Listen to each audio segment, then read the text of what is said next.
Hi, I'm Abby, and I thought I'd start my videos by sharing a little bit about who I am, what I've been up to, and my experience with horses and other things up until this point right now where we start this YouTube channel.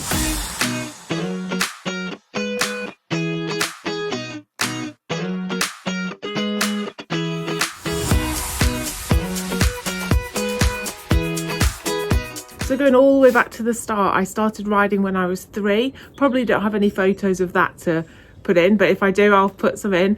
And I rode other people's horses, whoever horses that I could, and ponies for the first 7 years, I think it was 7 or 8 years. And then it's only when sadly my dad died when I was 10, I got a pony, and I had 2 ponies quite quickly. And then I got a horse, and it was my first real proper horse, and he was called Flurry, and he was Irish draft cross Connemara, and he was very, very cool. And we did all the pony club stuff, working hunter, not pony club, riding club, working hunter, lots of jumping and just 2'9" kind of thing. And he was such a good boy. And then I had a break of about 5 years from horses, then got back into it again when I was sort of early 20s. And had a few horses. The sort of most notable one, which I definitely have pictures of, was Oz, who was a Welsh Section D cross thoroughbred, and he was amazing. He was big and black, and he was 17-1, and he had the brain of a Welsh pony. He wasn't always easy. He was a little bit tricky at times. You had to rewire the brain, as anyone with a Welsh horse or pony will probably know. But I got him up with lots of help from brilliant trainers like Gareth Hughes and James Birtwell, lots of other people as well that I had clinics with. I got him up to PSG. He was working a little bit higher, and he did 1 PSG with me. And sadly, the day before his second PSG, he went really, really, really lame. And a long story short, won't go into it all, but he had very, very bad front feet, both of them. So after months of trying to get him sound and keep him sound, I then had to make the horrible decision to put him to sleep. And then I had a big break of 10 years. No horses, no riding, nothing. I had a daughter. I started a blog. Previously, I'd done lots of different jobs, and when I had my daughter, who I'll introduce you to in a moment, I then started a blog just to keep our memories there. I wasn't really a scrapbook kind of girl, so I thought I'd keep the memories somewhere. And I'd never started a blog, didn't even know what one was. And she was asleep here, and I googled how to start a blog, and I started it, and quickly within 18 months it replaced my full-time income. I became the #1 UK parenting blogger. I went to loads of different countries with the blog. I worked with loads of different brands and did lots of collaborations, and it was so exciting and so great for so long. And then I transitioned into teaching mums how to turn their blogs into businesses, and with that did a membership and all of that good stuff, courses and all of that, because that was my passion, how to actually make money from a blog. So I've done the influencer thing, which I don't really like the word, but I've done the blogging side of it. I did have a YouTube channel with the other stuff in a previous life, and then it brings me to not present day, but about 3.5 years ago, when during COVID we bought my daughter a pony. And from that point, everyone was saying to me, "You'll get into riding again," and I was like, no, I won't.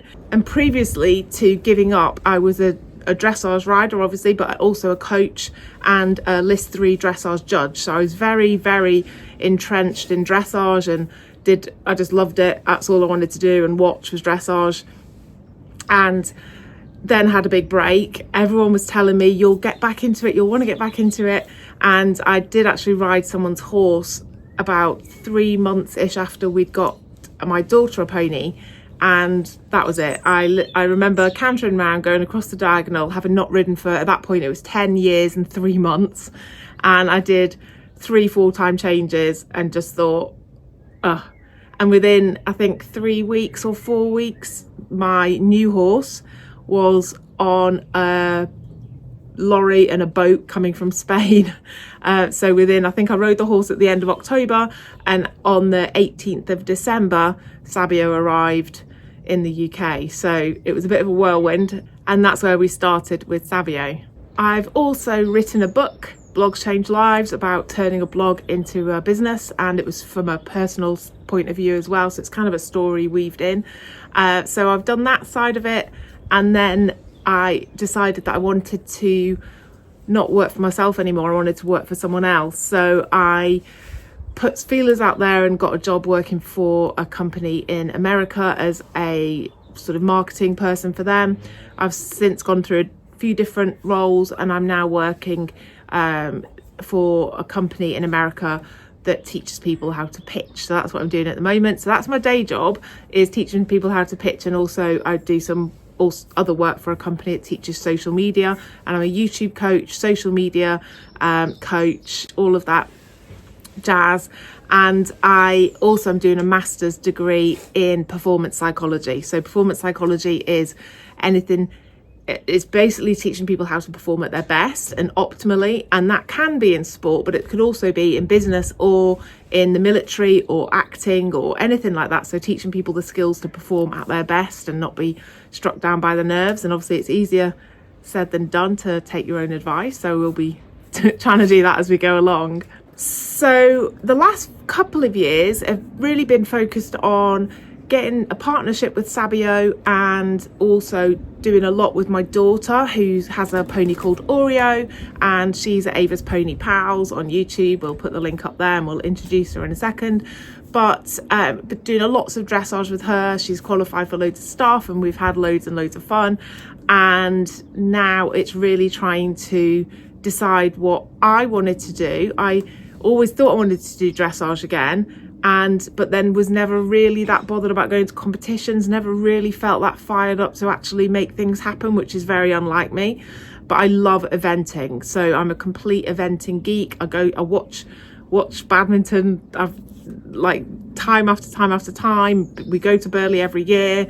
I'm totally obsessed by it, and I would much rather have a lesson from an event rider than I would from a pure dressage rider. So it started to get me thinking that maybe, just maybe, having not jumped for 20-25 years, that maybe, even though I've got a bit of a broken old back and I'm getting on late 40s, that maybe I could do something a little bit crazy and start jumping again and get my horses, plural now, I'll explain in a minute, to go out of the start box on an event. So I'm not saying I'm going to qualify for this thing, or I've not got big aspirations to be going around the proper big badminton or anything like that. I'm not that crazy, but I would love to take part in a sport that I genuinely love so much, and it's going to be a bit of a rough ride, I think, at times, but we'll hopefully get there.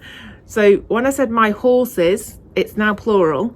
We had a bit of a off-on thing with Sabio. We weren't sure whether he was the right horse, even though I absolutely adore him and he is my heart horse.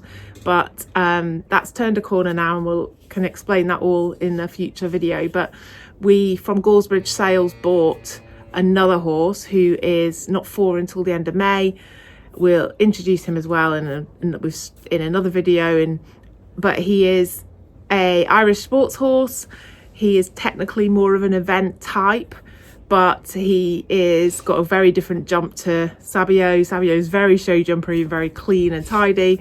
Polo's a little bit more like, oh, I have to make the effort. So that'll be fun to watch that dynamic as well, I think, and see how that goes. But he's very young. He's very green, obviously, very weak still, and needs lots of building up and lots of strength and fitting, which I need as well. So that's another journey you're going to come on, is getting a lot fitter and a lot stronger and really feeling my best. As I explained, I've got some issues which some of us at this age probably have as well, you know, some back issues, some pain, and I'm going to try and get fitter and stronger to make that better. And maybe it'll give you a bit of a boost to think, oh, if she can do it, I can do it too, because you know, I haven't got much time going on here. So just like you guys, I'm going to be struggling for time, and it's going to be a real journey. But I thought I'd just introduce where we're up to at the moment. So we've got the pony for my daughter, we've got 2 horses, we've got aspirations to to do this thing, eventing, however small level that is and however low level, and we're going to see what happens as we go through this. I hate the word journey, but it kind of feels like a journey, and we'll see where we get up to. So this is my amazing, beautiful daughter Ava, and my little puppy who's trying to sleep. She's had a gutful. She's wearing a dinosaur onesie, but she's had a gutful today. She could be a model. She could be a model, but however, you know. Also, her name is Mabel, and she is about 6 months, Yeah. 5.5, 5.25, somewhere around there. And she is a puppy poo, which is a Papillion cross I nearly forgot it, toy poodle, and she's actually adorable. She may be small, but she's mighty. She is. And who are you? I'm Ava, and you might also know me from Ava's Pony Pals.